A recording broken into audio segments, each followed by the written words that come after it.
This is part 2 of drawing a wedding dress.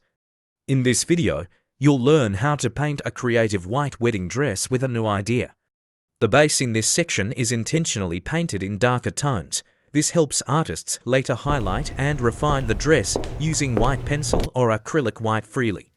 Stay till the end to see how this deep base perfectly prepares the surface for bright highlights, giving the final bridal look a soft, glowing contrast.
Thank you so much for watching this tutorial of sketching the Berta wedding dress. This is just the beginning. In the next parts, we'll dive into colouring and adding the final touches to bring out all the beauty and luxury of this gown. So make sure you subscribe and turn on notifications to not miss it. Check out the description below, you'll find helpful links. If you're looking for ways to start building passive income, I've included my Temu affiliate marketing link and a special $100 Temu coupon. Want to stay trendy without spending too much? Explore some affordable fashion styles on Amazon I've handpicked for you.